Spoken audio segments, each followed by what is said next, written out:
Assalamualaikum warahmatullahi wabarakatuh. Perkenalkan, nama saya Abroida. Nomor induk mahasiswa 221420255P.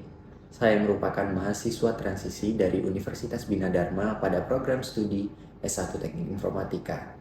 Pada video kali ini, saya akan menjelaskan tentang komputer forensik. Komputer forensik itu sendiri merupakan sebuah proses pengambilan, identifikasi, ekstraksi, dan interpretasi dan dokumentasi bukti pada sebuah komputer yang dapat digunakan dalam peradilan. Digital forensik merupakan pemanfaatan ilmu pengetahuan dari metode yang sudah teruji untuk melakukan pengambilan peremajaan validasi yang pada akhirnya dipresentasikan sebagai bukti dalam sebuah peradilan. Adapun sebab-sebab terjadinya kegiatan atau tindakan digital forensik, yaitu yang pertama, terjadinya pelanggaran keamanan. Sebab yang kedua yaitu pelanggaran kebijakan dalam perusahaan. Yang ketiga, terjadinya suatu insiden kriminal. Dan yang terakhir yaitu terjadinya suatu insiden kecelakaan.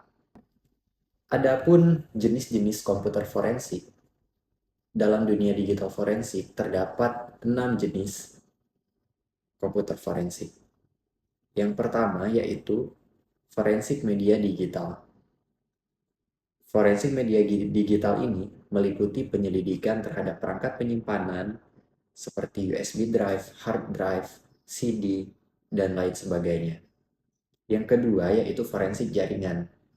Nah, forensik jaringan ini melibatkan jaringan telekomunikasi dan juga jaringan komputer.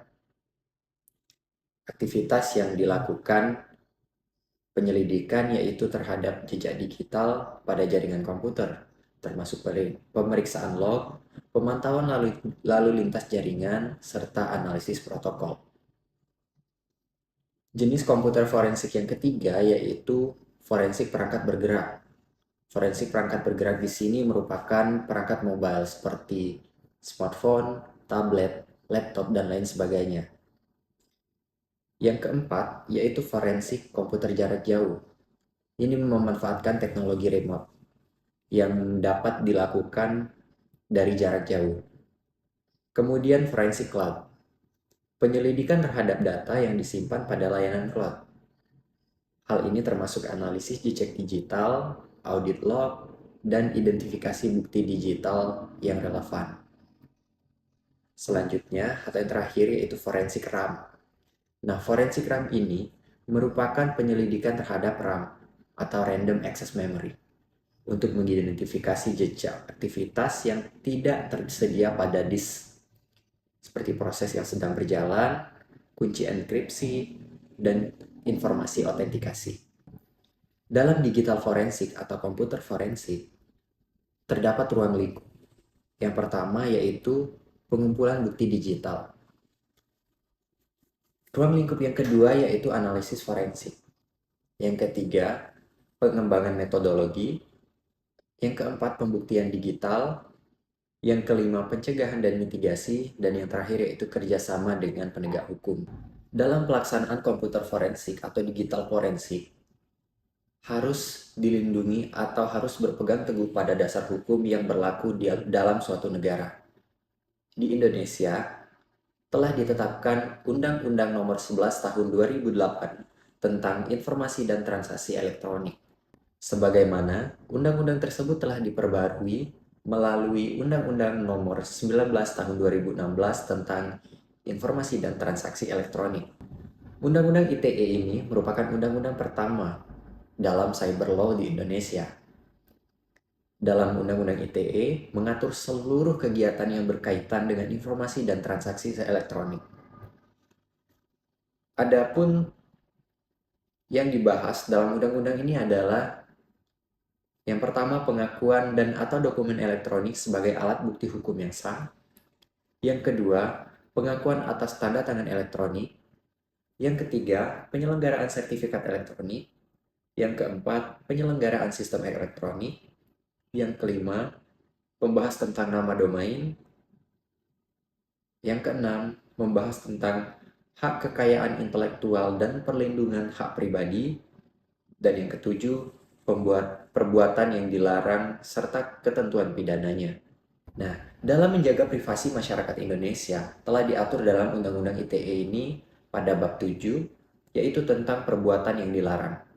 Hal ini tercantum dalam pasal 27 ayat 1 hingga ayat 4. Pada pasal 27 ayat 1 berbunyi, setiap orang dengan sengaja dan tanpa hak mendistribusikan dan atau mentransmisikan dan atau membuat dapat diaksesnya informasi elektronik dan atau dokumen elektronik yang memiliki muatan yang melanggar kesusilaan.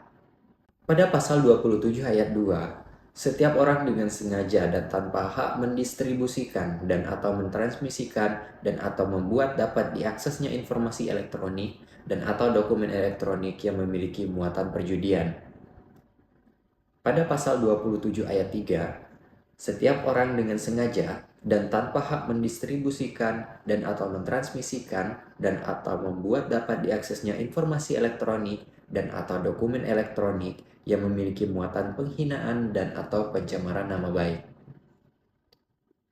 Untuk pasal 27 ayat 4 berbunyi, setiap orang dengan sengaja dan tanpa hak mendistribusikan dan atau mentransmisikan dan atau membuat dapat diaksesnya informasi elektronik dan atau dokumen elektronik yang memiliki muatan pemerasan dan atau pengancaman. Pada pasal tersebut telah jelas bahwa dilarangnya masyarakat Indonesia untuk melakukan tindakan penyebarluasan hal-hal yang melanggar kesusilaan, yang mengandung unsur perjudian, serta yang mengandung unsur pencemaran nama baik. Dan juga tak luput, yaitu hal-hal yang mengandung unsur pemerasan dan pengancaman. Kemudian pada pasal 29 dibahas mengenai ancaman kekerasan yang berbunyi sebagai berikut. Setiap orang dengan sengaja dan tanpa hak mengirimkan informasi elektronik dan atau dokumen elektronik yang berisi ancaman kekerasan atau menakut-nakuti yang ditujukan secara pribadi. Kemudian, hal lain juga dibahas, mulai dari pasal 30 hingga 35, terkait privasi dan keamanan masyarakat Indonesia. Proses hukum yang dapat dilakukan dalam menyelesaikan permasalahan dalam dunia cyber juga telah diatur dalam Undang-Undang ITE pada bab 7 tentang penyelesaian sengketa, yaitu pasal 38 hingga pasal 39 yang berbunyi sebagai berikut. Pada pasal 38 ayat 1, setiap orang dapat mengajukan gugatan terhadap pihak yang menyelenggarakan sistem elektronik dan atau menggunakan teknologi informasi yang menimbulkan kerugian. Kemudian pasal 38 ayat 2 berbunyi, masyarakat dapat mengajukan gugatan secara perwakilan terhadap pihak yang menyelenggarakan sistem elektronik dan atau menggunakan teknologi informasi yang berakibat merugikan masyarakat sesuai dengan ketentuan peraturan perundang-undangan. Kemudian pada pasal 39 ayat 1 berbunyi, gugatan perdata dilakukan sesuai dengan ketentuan peraturan perundang-undangan. Pada pasal 39 ayat 2 berbunyi, selain penyelesaian gugatan perdata sebagaimana dimaksud pada ayat 1, para pihak dapat menyelesaikan sengketa melalui arbitrase atau lembaga penyelesaian sengketa alternatif lainnya sesuai dengan ketentuan peraturan perundang-undangan. Nah, selanjutnya, dalam proses penyidikan diatur pada bab 10 tentang penyidikan. Pada bab ini diatur tentang wewenang seorang penyidik, kriteria penyidik, dan kemudian alat bukti penyelidikan. Dan tentunya pada bagian akhir dari sebuah perkara yaitu penentuan pidana, sebagaimana telah diatur pada bagian ke-11 tentang ketentuan pidana. Pada bagian tersebut dibahas besaran-besaran denda, kemudian hukuman yang harus ditempuh apabila telah terbukti secara sah melakukan pelanggaran dalam kejahatan cyber. Dalam komputer forensik, model investigasi telah berkembang dari tahun ke tahun dan juga telah dilakukan rilis dari tahun ke tahun. Adapun sejarahnya dimulai dari tahun 1984, yang mana seorang penulis bernama Polite mengusulkan tahapan investigasi yang dengan model ini hasil investigasinya itu bisa dipercaya secara ilmiah dan bisa diterima secara hukum. Adapun tahapan-tahapan yang disampaikan oleh polai tersebut, di antaranya yang pertama, acquisition, yang kedua identification, yang ketiga evaluation, dan yang keempat admission. Kemudian dilanjutkan di tahun 2001, Digital Forensic Research Workshop atau DFRWS melakukan perilisan kembali terkait pedoman dan tahapan dalam proses investigasi untuk ilmu forensik digital melalui paper yang berjudul A Roadmap for Digital Forensic Research. Adapun tahapan-tahapannya yaitu yang pertama identification, yang kedua preservation, yang ketiga collection, yang keempat examination, selanjutnya analysis, dan yang terakhir presentation. Tidak berhenti sampai di situ.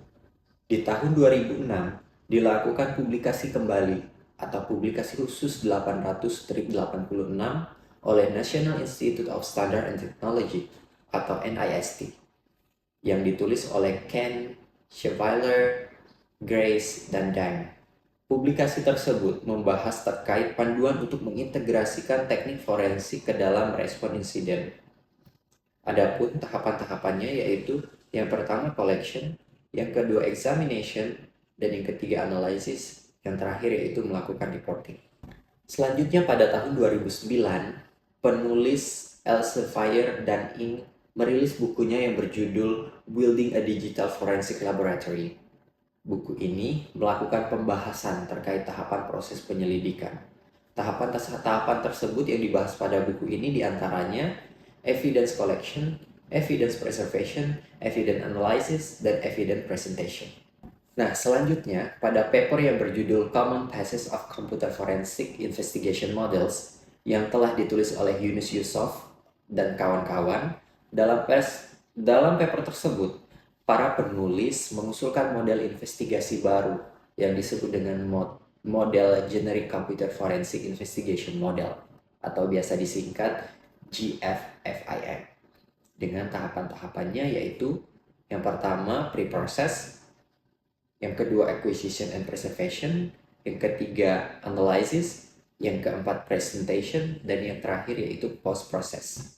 Nah, selanjutnya pada paper yang berjudul A New Digital Investigation Frameworks Comparison Method yang telah ditulis oleh Om Rani Takwa dan kawan-kawan, pada proses yang diusulkan ini memiliki keunggulan, yakni diakui dapat menghemat waktu, reusability, dan prosesnya terjaga keamanannya.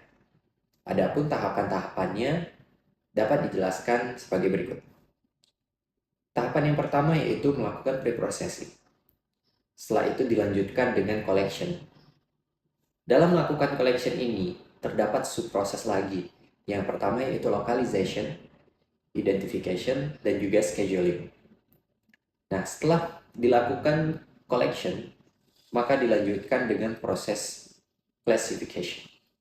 Kemudian dilakukan analysis, selanjutnya examination, presentation, pembuatan report, preservation, dan owner property. Dalam dunia digital, tidak bisa terlepas dari yang namanya file system. File system dalam sebuah komputer terdiri dari berbagai sumber sistem operasi yang biasanya kita gunakan yaitu sistem operasi Windows dan juga Linux. File system merupakan struktur logika yang digunakan untuk mengendalikan akses terhadap data yang ada pada disk. Dengan kata lain, sistem file merupakan database khusus untuk penyimpanan, pengelolaan, manipulasi, dan pengambilan data agar mudah ditentukan dan ditemukan secara serta diakses. Pada sistem operasi Linux, sistem file terbagi ke dalam beberapa tipe. Yang pertama, sistem operasi Linux ini memiliki atau dapat mendukung berbagai macam sistem file yang berbeda. Yang umum yang digunakan yaitu dalam keluarga ext, yaitu ext2, ext3, ext4, dan juga Razer FS. Yang pertama ext2 atau Second Extended. ext2 ini merupakan jenis sistem file Linux paling tua yang masih ada. Sistem file ini pertama kali dikenalkan pada Januari 1993 File system ini ditulis oleh Remy Card dan kawan-kawan. File system ini merupakan penulisan ulang besar-besaran dari extended file system. ext2 adalah sistem file yang paling ampuh di Linux dan menjadi dasar dari segala distribusi Linux. Pada sistem file ext2, file data disimpan sebagai data block. Nah, data block ini mempunyai panjang yang sama, dan meskipun panjangnya bervariasi di antara sistem file ext2, besaran blok tersebut ditentukan pada sistem file yang dibuat dengan MK2FS. Jika besaran blok adalah 1024 bytes, maka file dengan besaran 1025 bytes akan memakai 2 blok. Yang kedua yaitu ext3 atau Third Extended. ext3 adalah peningkatan dari sistem file ext2. Peningkatan ini memiliki beberapa keuntungan, diantaranya terkait journaling. Dengan menggunakan journaling, maka waktu recovery pada shutdown mendadak tidak akan selama pada ext2. Namun, ini menjadi kekurangan yang dari ext3 karena dengan adanya fitur journaling, maka membutuhkan memori yang lebih dan memperlambat operasi input-outputnya. Yang kedua yaitu terkait integrasi data. Pada ext3 menjamin adanya integrasi data setelah terjadi kerusakan. ext3 memungkinkan kita memilih jenis dan tipe proteksi dari data. Kemudian dari sisi kecepatan, daripada menulis data lebih dari sekali, ext3 mempunyai throughput yang lebih besar daripada ext2 karena ext3 memaksimalkan pergerakan head pada hard disk. Kita bisa memilih 3 jurnal mode untuk memaksimalkan kecepatan terhadap integritas data tidak terjaga. Terakhir yaitu keuntungannya yaitu mudah dilakukan migrasi. Kita dapat berpindah dari sistem file ext2 ke sistem file ext3 tanpa melakukan format ulang. Selanjutnya pada ext4 atau Fourth Extended. ext4 merupakan peningkatan dari sistem file ext3. Pada yang keempat yaitu JFS atau Journalist File System. Yang terakhir yaitu Razer FS. Setelah melakukan pembahasan pada file system untuk sistem operasi Linux, selanjutnya kita akan membahas file system pada sistem operasi Windows. Nah, untuk sistem operasi Microsoft Windows ini umumnya menggunakan dua jenis sistem file, yaitu FAT dan juga NTFS.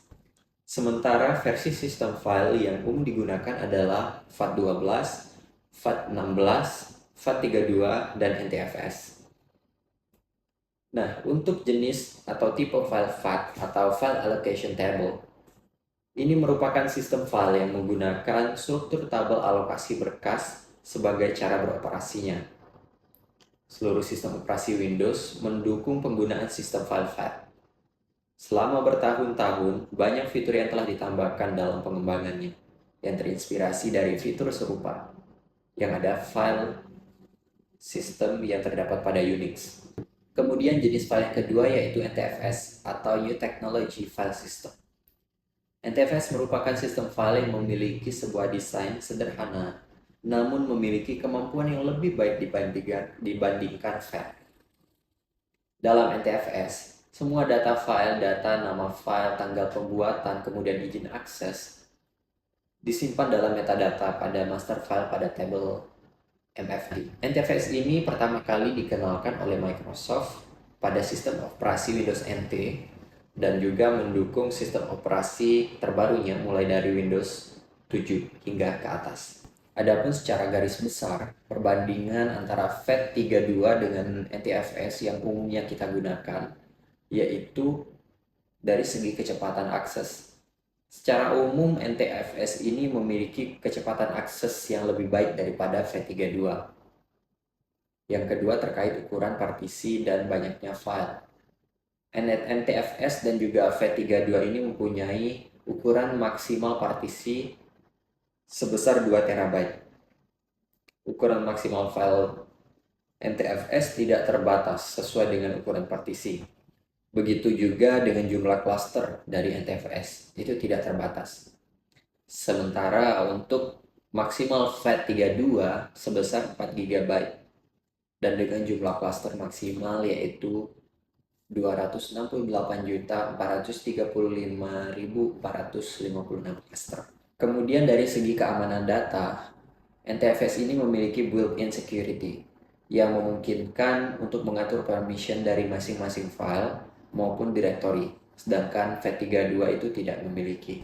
Selanjutnya dari sisi daya tahan, NTFS ini menggunakan standard transaction logging sehingga pemulihan terhadap kesalahan yang tidak diinginkan dapat dilakukan dengan mudah. Dalam efisiensi penggunaan disk space, NTFS juga lebih hemat daripada FAT32 karena NTFS ini menggunakan klaster-klaster yang lebih kecil.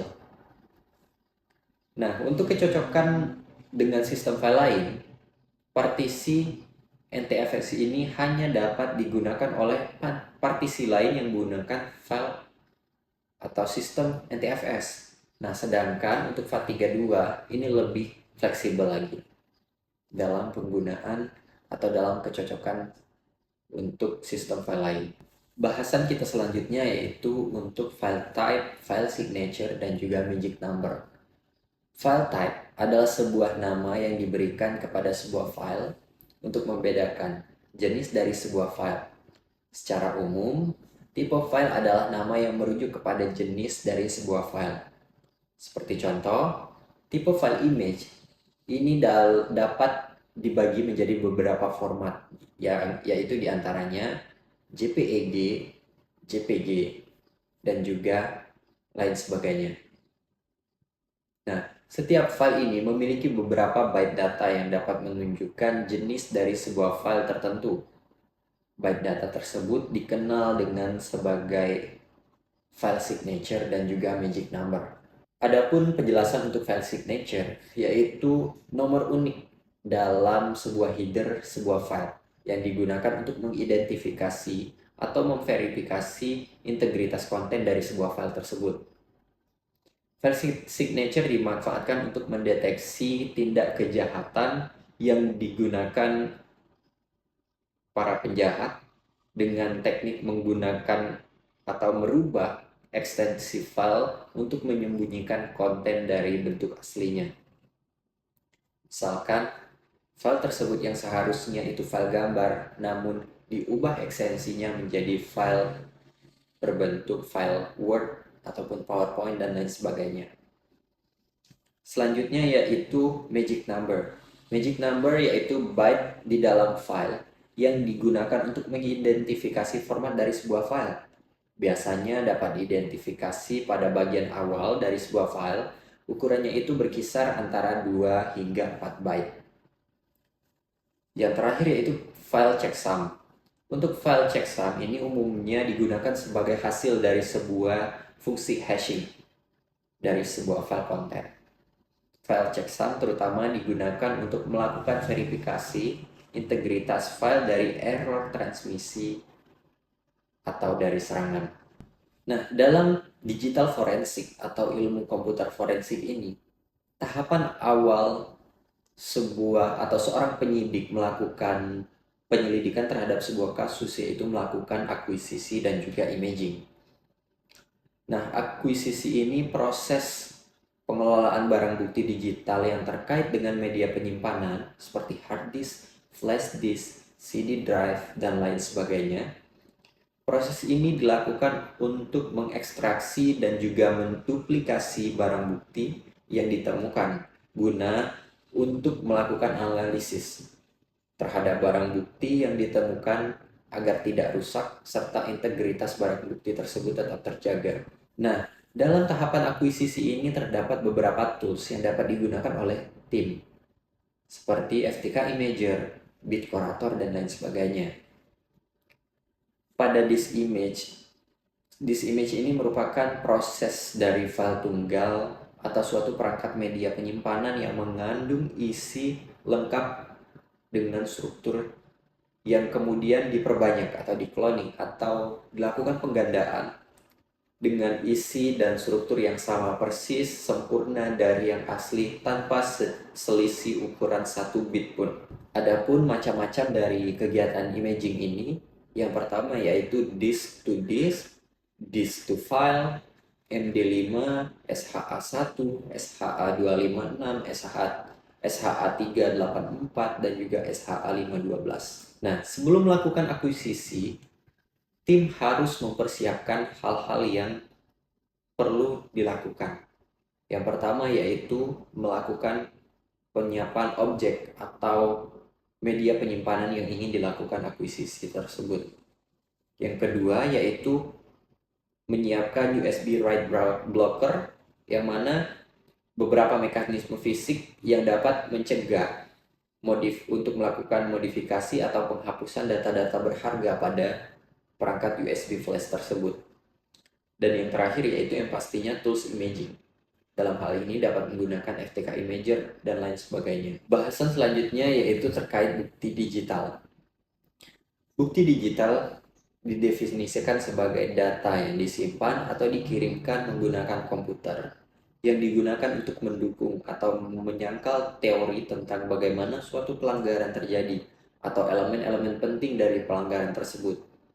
Data yang dimaksud merupakan kombinasi dasar dari angka yang dipresentasikan dari berbagai jenis informasi seperti teks, gambar, audio, dan juga video. Secara umum tujuan untuk didapatkan atau untuk mendapatkan bukti digital itu dalam dunia forensik ada 8 tujuannya, yaitu yang pertama mengidentifikasi pelaku, memperkuat keputusan hukum, menyediakan bukti fakta, menyajikan bukti yang tak terbantahkan, memahami kronologi kejadian, membantu penyidikan, mengungkap motif dan metode kejahatan, dan yang terakhir yaitu memperkuat sebuah keadilan. Dalam pemanfaatan bukti digital untuk sebuah peradilan, tentu harus melalui beberapa tahapan yang dilakukan. Di antaranya yaitu pada tahap awal dalam pemanfaatan bukti digital adalah melakukan akuisisi. Akuisisi barang bukti digital dengan melakukan imaging terhadap perangkat digital tersebut. Yang kedua, pengujian barang bukti dengan melakukan ekstraksi dan melakukan testing dari hasil pengumpulan data. Selanjutnya yaitu melakukan analisa terhadap barang bukti tersebut, sehingga kesimpulan tersebut merupakan kesimpulan yang berkualitas. Dan yang tahap akhir yaitu merupakan reporting atau tindak kegiatan pelaporan dengan membuat laporan hasil dari analisis tersebut yang dapat digunakan dalam sebuah peradilan. Dalam pemanfaatan barang bukti digital, tentunya kita harus mengetahui terlebih dahulu karakteristik dari bukti digital tersebut, sehingga bukti digital itu dapat memiliki kredibilitas yang baik. Adapun karakteristiknya, yang pertama admissible atau layak dan dapat diterima. Bukti digital itu layak apabila sudah sesuai dengan fakta dan masalah yang terjadi. Yang kedua yaitu otentik atau asli. Bukti digital itu harus bersifat asli yang berhubungan dengan sebuah kasus tanpa melewati proses rekayasa ataupun editing. Yang ketiga yaitu complete atau lengkap. Nah, bukti digital yang dibawa ke peradilan harus lengkap dan dapat membuktikan sebuah tindak kejahatan yang bersangkutan. Yang keempat yaitu reliable atau handal. Bukti digital itu harus memiliki kualitas dan integritas yang tinggi. Hal ini dapat dipertanggungjawabkan dalam konteks hukum. Dan yang terakhir yaitu believable atau dapat dipercaya. Tentunya bukti digital harus terpercaya sebagai barang bukti yang dapat diyakinkan dalam sebuah peradilan. Informasi, jika ditinjau dari segi sifatnya, dapat dibagi menjadi 4 kelompok. Yang pertama yaitu informasi yang bersifat terbuka atau open source information.